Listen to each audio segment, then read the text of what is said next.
Hey everybody, welcome back to my channel. If you are brand new here, thank you so much for stopping by. My name is Barbara. I live in Tennessee and I am in Zone 7B. And today's video is going to be especially for those of you who want to garden, but you have very little space. I'm doing a video to give you some tips and tricks so that you too can garden this upcoming summer. Now, I am fortunate and blessed to have tons of space to grow in, but I know that many of the people that watch me have asked, Barbara, will you talk about growing in a small space? What would you do if you only had a little bit of space? And so that's what this video is all about. So if you are growing in containers, pots, or you have just very small blueprint of which to grow, I want you to tune into this video and take a listen as I kind of walk you through some things to think about if you're gardening in a very small space. Now, I want to say on the outset that I believe that everybody can garden. That means if you are in an apartment, that means if you only have 2 pots, you can still garden. Start with where you are and know you may not have as much space as I have. You may not have a high tunnel. You may not have multiple raised beds, but if you have a desire to grow food and you have a little amount of space, you can grow food. And then if you're hoping and dreaming to have more land or a bigger plot to grow in or garden in later, that's all well and good, but don't wait till you get there. Don't wait till you have it. I want you to start gardening now. So it's at the first of the year, and I want to go ahead and do this video now and not in the middle of the summer, because I want you to go ahead and plan and be confident that, yes, you can grow some food this summer. So let's dive into the first thing that we're going to talk about is how to grow in a small space. Okay, so I'm going to go through 5 points or 5 tips of how to grow in a small space. And I have some notes because I always got notes if I'm doing more of a teaching style video versus just like, a walk with me around the garden type of vlog, because I want to make sure I get the content and that I don't miss anything. So the first thing that you want to do is to first know your boundaries or the confines of your space. And this is going to be different for everybody. So basically what I'm saying is take inventory of, okay, what am I working with? Basically, what do I have to work with? How much land do I have? How much space do I have? How much balcony space? If you're in an apartment, whatever the thing is. So that's the first thing to do, is to look around and get in your mind, what are you working with? Okay, and know the confines of your space. Now, under that, I would say 1A is, once you kind of have a lay of the land and you know what you're working with, versus, a balcony versus 2 raised beds, then let's talk about the mediums of which you can grow in if you have a small space, okay? Because one of the things when you have a limited amount of space, you have to, 1, prioritize your space, and then 2, you got to be creative with your space, okay? So let's talk about if you live in an apartment, okay? Let me start there and then we'll kind of branch out. So if you live in an apartment, you got to be really creative about your space. So the first thing I'm going to ask you is, do you have a balcony or a patio? If you do, check, you got some space that you can grow, okay? So that is one space. If you're living in an apartment, do you have a balcony or a patio? Now, obviously, you need to think about, does it get sun and all of that? That's going to be a consideration when you pick or select what you're going to grow. But we know that you have some space if you have a patio or a balcony. The other thing is, if you're living in an apartment or in a house or whatever, this can apply as well, is, do you have railings? So do you have, like, on your back porch, steps that have a railing? Or do you have an outside deck? Do you have a porch or something like that? The reason why is that if you have railings, like stair railings and things like that, you can buy and hang planters on the railings. That's what I mean about being creative with your space. Also, if you have window sills in your house, in your apartment, in your studio, in your townhouse, whatever it may be, let's say that you have a kitchen windowsill, or let's say that you have a nook inside of your kitchen that gets sun and it has a windowsill. You can grow some plants there. You can grow like herbs and stuff that thrive on the inside of a house that just need direct sun, okay? So first thing is, what are you working with? And then 1A and 1B is get creative with your space. And then now let's talk about things that you can actually grow in. I hope that's making sense so far. So let me know if you are in a small space. Let me know I got the right audience today. If you are in a small space, let me know. Put yes down below. If you're in an apartment, balcony, townhome, studio, dorm room, whatever the case may be. Okay. Now let's talk about what you can grow in. Okay, so the first thing is you can grow in pots. Okay, everybody probably has access to a pot. You can get pots from Walmart. You can get pots from Home Depot. You can get fancy with it and get you some pretty pots from the nursery, right? Make sure though, if you're getting pots, try as much as possible to get something that either has a self-watering system or a drainage hole, or some kind of material where you can drill a drainage hole, okay? You don't want to get something that's so pretty and so decorative, made out of like stone or something that you can't put a hole in, and it has no way of draining. You don't want that. So think about if you're going to use a pot, that is an option. Now let me turn the camera around and show you a couple of pots that even though, excuse me, even though I garden in a very large space, I try to use various mediums of gardening. One, because I want to cater to my audience, which is you, and be able to talk about different modalities of growing. Second thing is, it helps me to also maximize my space, because even though I don't care how much space you have, it's just like how much money you have, you're going to spend what you have, right? And when it comes to space, you're going to use what you have. So I use containers and pots in various applications. So let me just turn the camera around and kind of show you what I mean when I'm talking about pots. Okay, so you can see right here, this is a pot. It's pretty big. This stays in my garden, and I use it. This summer, I used it for jalapeno peppers. They did well. And then in the wintertime, I'm using lettuce. The lettuce right here doesn't look good just because it's been really cold and I didn't have it covered up. But this is a pot, again, that can be used. If I had a patio or a balcony, I could have it on the back of a patio or balcony. It just happens to be in my greenhouse. This also is another pot that I've used. I've used this to grow flowers as well. You can see it's kind of like an urn type of shape. And whenever I buy pots like this, if they don't have a hole, I just get my husband to put a drainage hole in there. So that's another example of a pot. So how I tend to utilize pots for me, even though I have a large space, is that I use them in my tunnel, and I usually use them in front of my raised beds, and I'm usually using it for flowers or herbs or something like that. But like I said before, I use that pot to grow peppers in because I had an excess of peppers. I was out of space, and so I stuck them in that pot and they grew just fine. I had plenty of jalapenos just from that pot right there, and then I've used it for flowers. So pots are a great way to still garden if you have a small space. And the thing that's beautiful about pots is that they're portable, so you can move them from location to location. If you know one side of your patio gets more sun than another, then you can put it out there. Also, you can bring the pots in if you need to, in case there's a deluge of rain or things like that. So they're very, very portable. They come in all shapes and sizes, all kind of designs. You can go from inexpensive to more expensive. So you have options when it comes to pots. Make sure though it's something that you can lift and it's not too heavy if you plan to make it portable and move it around. So that's one option that I feel like everybody can do, is that you can have a pot of something, a pot of gold. Okay. Another way to grow in a small space is to use grow bags. Okay. And if you go to my Amazon shop, which is linked in the description below, I have some grow bags in there in my Amazon shop. They come in like 5 gallon, 10 gallon, 20 and 25 gallon. I used to have one set up in here, but I don't anymore. Let me just check. Okay, this is an example of what a grow bag looks like. This black, it's permeable, so water can get through it, sun can get through it. This right here is my blueberry plant that's gone dormant. Hopefully it's gonna come back this spring. I just experimented with the blueberry plant for the first time last year, but of course it doesn't fruit usually until its second year.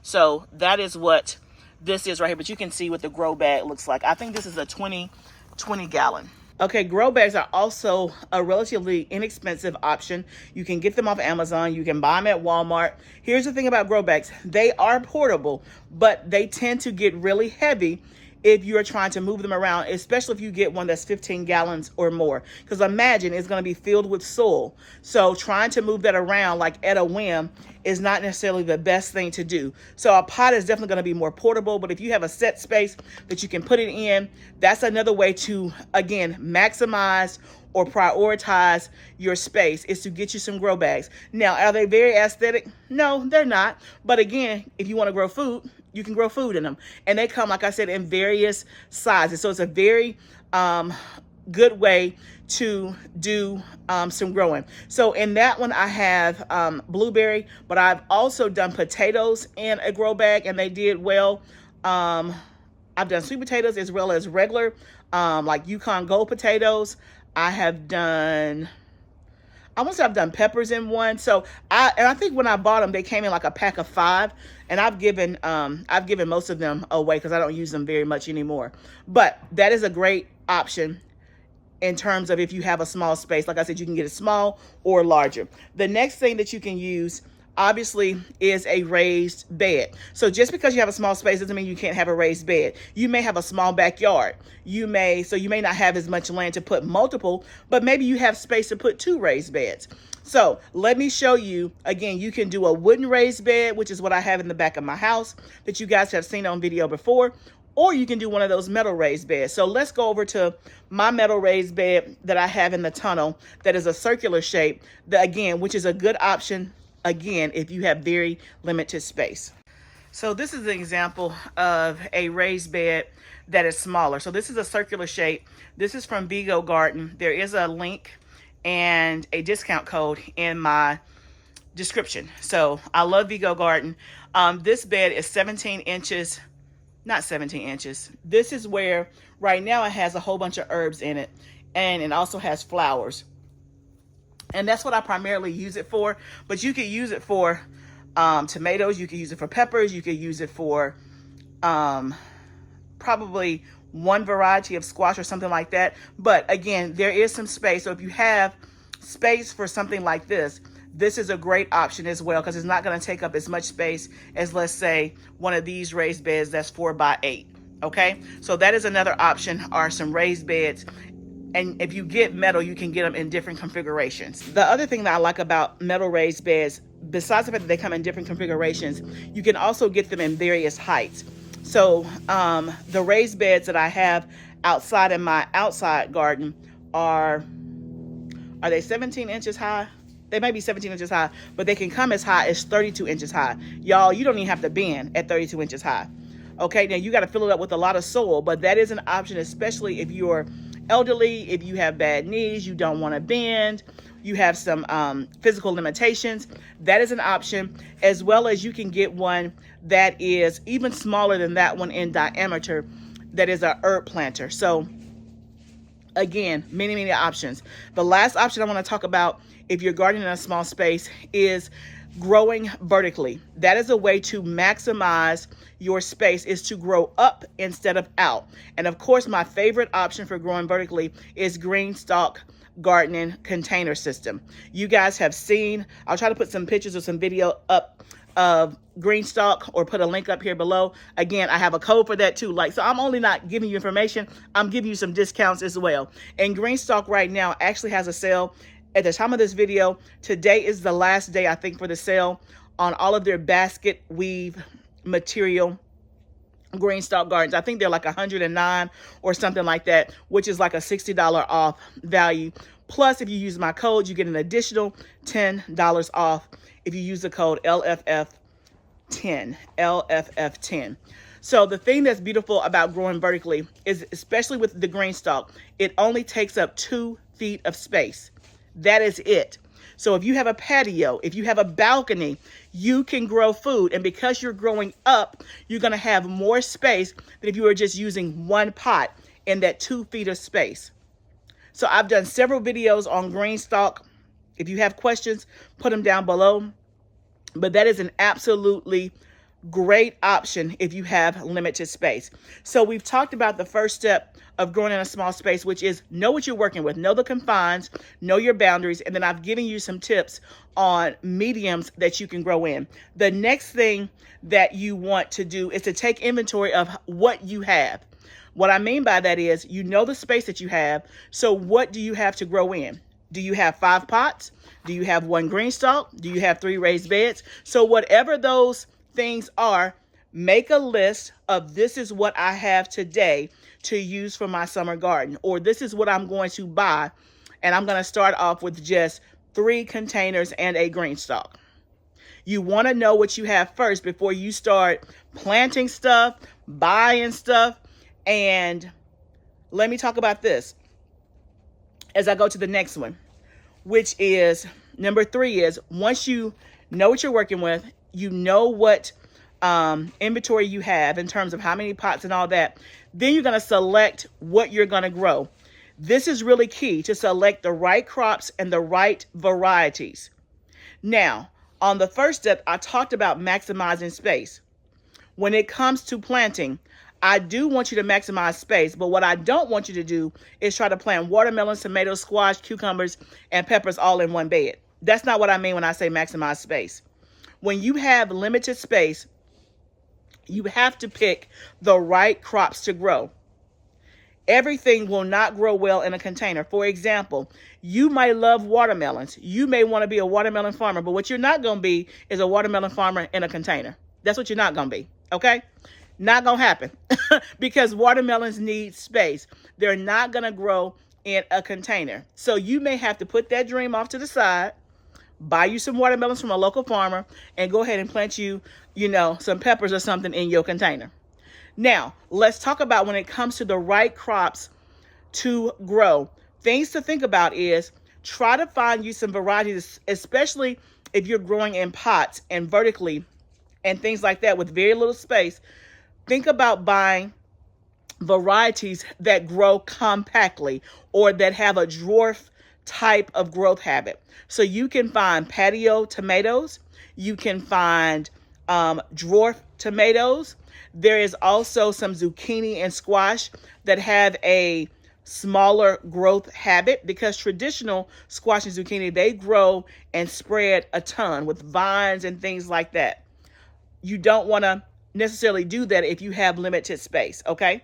So let me clear that up. In terms of growing squash, can you grow squash in a raised bed? Yes, you can. So in like these 4x8 raised beds that I have, behind me, can you grow squash in that? Yes, you can. But if you don't have a 4x8 bed, or let's say you have a 2x6 bed, or let's just say a 4x8 bed, you can't grow squash, tomatoes, peppers, and cucumbers all in the same bed. Why? Because they all have a certain amount of spacing that they need, and they all may not grow together. So my point is select what you want to grow. You may not be able to grow 30 things. You may only be able to grow 5 things. But let me give you an example. If you had only 2 raised beds, let's say you had 2 raised beds that were 4x8, that was all that you had in terms of space and all that you could do.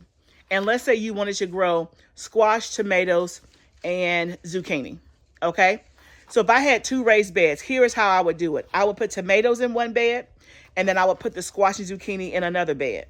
I would not try to put all 3 of those in one bed and then use the second bed for something else. Here's why. Tomatoes need space to grow. Squash needs space to grow. Zucchini needs space to grow. Squash and zucchini are kind of in the same family. They have the same type of pests. They have all of that. So that's why I would put them together. That's what I mean about maximizing your space. Now, what you could do and what I would do is I may put in a herb in my tomato bed. So I may have tomatoes, and then I may have some basil in one corner, and I may have marigold in another corner. Basil and tomatoes grow well together. So then I'm doing like some companion planting, and I'm getting an herb and a fruit or vegetable. And then the marigolds help to repel pests, and it's going to give me some color and some beauty. So for me, now I have a raised bed with tomatoes, and I'm going to have the right varieties. I'm going to talk about that in a minute. I'm going to have a herb, and I have a flower. In my other bed, I'm going to put on one end squash. On the other end, I'm going to put zucchini. Then I may put like a marigold in the middle. And I may only do like 2 squash, 2 zucchini. So they have space to grow. They're not crowded, because it's better for you to grow, when I say less, like less plants, to get more yield versus crowding your beds and getting 0 yield. I hope that makes sense. Okay. Hopefully that example makes sense. So pick the right varieties. Now, I know many people in the summer love to grow tomatoes. It is like the quintessential great, best thing to grow because you can do so many things with tomatoes. If you're limited with a small space, I would encourage you to look at compact varieties and also grow more determinate tomatoes than indeterminate tomatoes.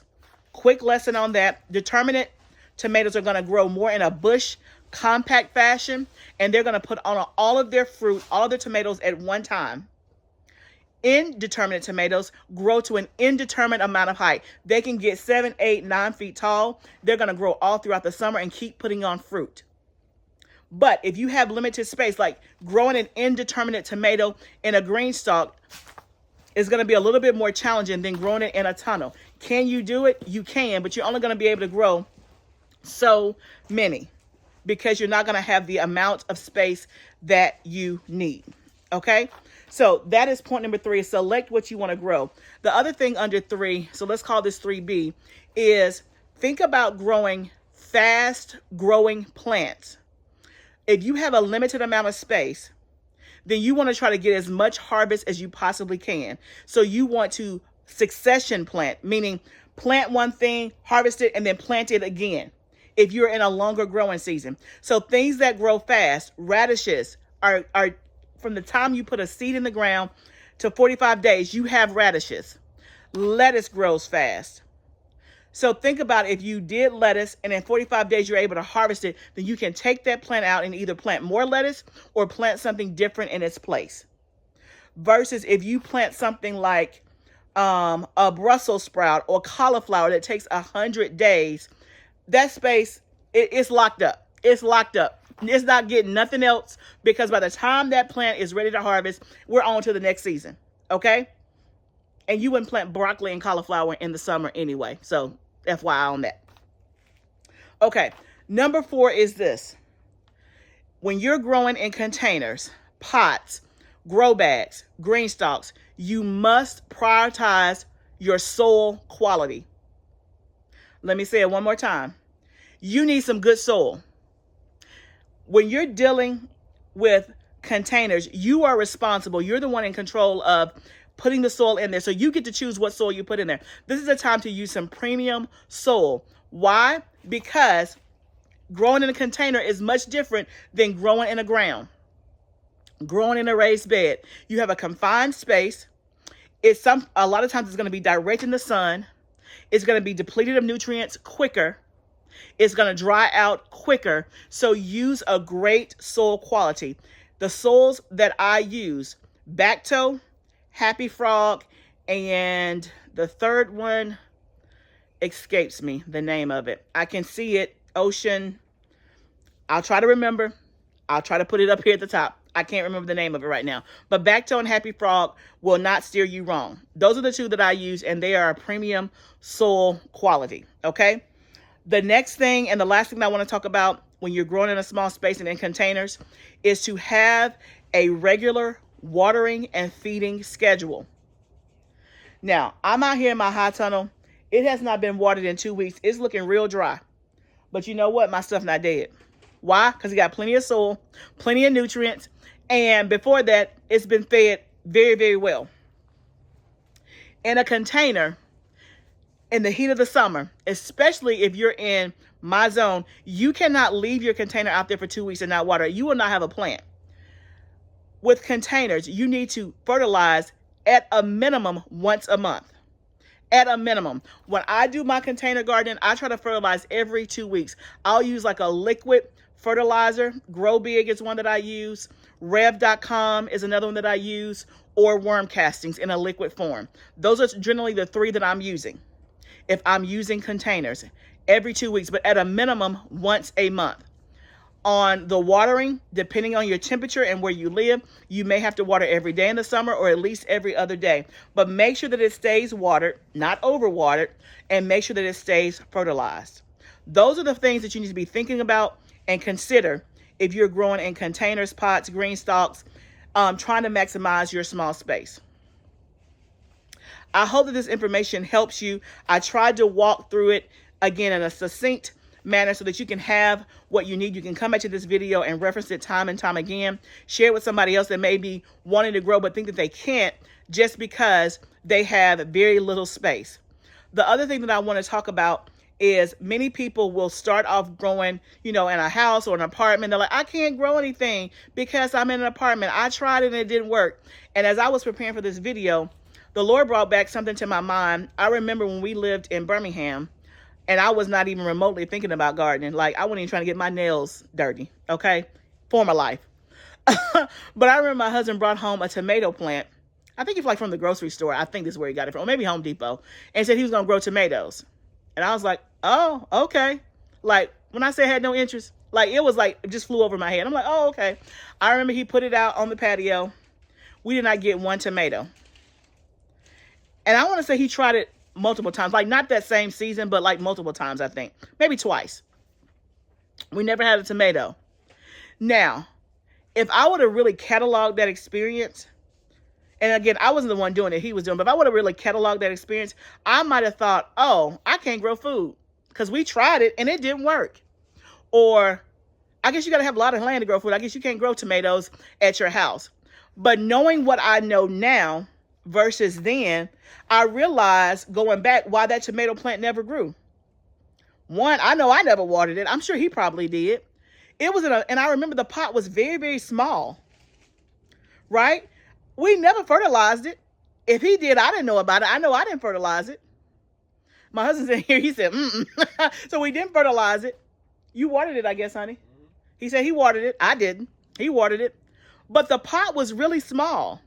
And now that I know about tomatoes and how much space they need to grow and how much attention they need in terms of fertilization and good quality soil, we didn't do any of those things. Why am I saying that? I'm saying that because many of you think that you cannot grow food because you have tried. You have attempted. I kill everything. I don't have a green thumb. And I want to say that is not true. Plants want to grow. Seeds want to grow. God has designed it as such. There is life in the seed. You have to give it the right conditions and it will grow. Otherwise, you're going to say that the maker is not true. And we know that's not true. So I want to encourage you, if you have tried to grow before and it did not work, instead of you saying you don't have a green thumb, instead of you saying, oh, that's not for me, if you have a desire in your heart to grow food, you can grow food. It's about doing it the right way, growing the right thing in the right season, in the right container, and giving it what it needs. So I hope this inspires you, encourages you, and motivates you to grow food. Now, let me hear in the comments if this video was helpful. If you have any questions, put them down below. I'm happy to answer them. But y'all, remember, all of this gardening, it is a journey. Let's grow together. I'll see you next time, friend.